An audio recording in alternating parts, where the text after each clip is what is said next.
remember during my time, I was teaching at the elementary school, and when I first arrived, it was a very small village, and I was the only deaf adult there, and the only Peace Corps volunteer, and so, the parents came in with their deaf children, and I was meeting them, and they were shocked. "You're a deaf teacher from America?"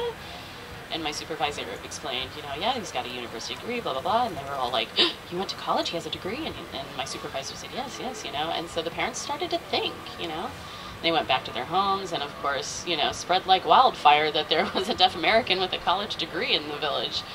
And the result was that the deaf student attendance actually increased. It was a lot of work, but I ended up with more students. I actually had the same experience as you did. People thought because I was American that it was impossible that I was deaf. But that was frustrating because I really wanted to show that, there are deaf people all over the world who can do whatever they want to do. And they kept saying, "Oh, it's because you're American that you can do those things. In Kenya, it's different for deaf people. No, we can't." And that was really frustrating for me.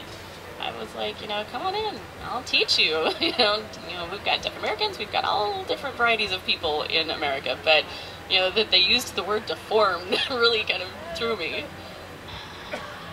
I had a hard time learning Kenyan Sign Language because the first 3 months that I was there, I studied to learn KSL, and I kind of felt like that I was good. And then I moved to another village, and they had a different sign language.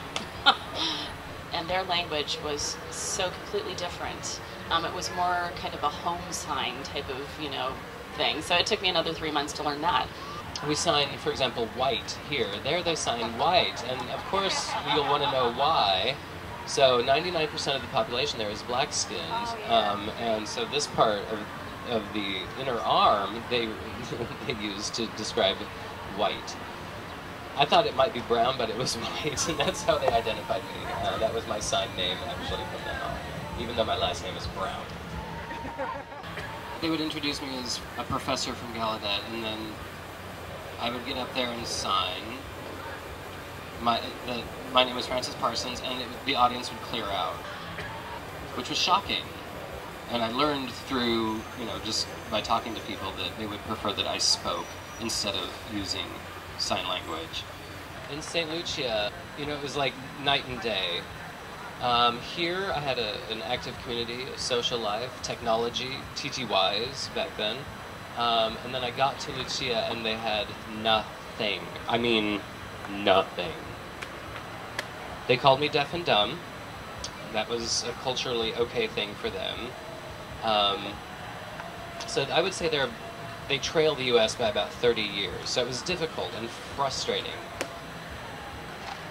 But the surprising thing was that I handled it very well. Because we're already a minority in this country, and we've dealt with a lot of those frustrations already. The hearing volunteers had a much more difficult time than I had, though. And I was able to adapt pretty well to the local community. I made friends more easily. I found that I could adapt to that local life and culture very well because of my experience here as a deaf minority.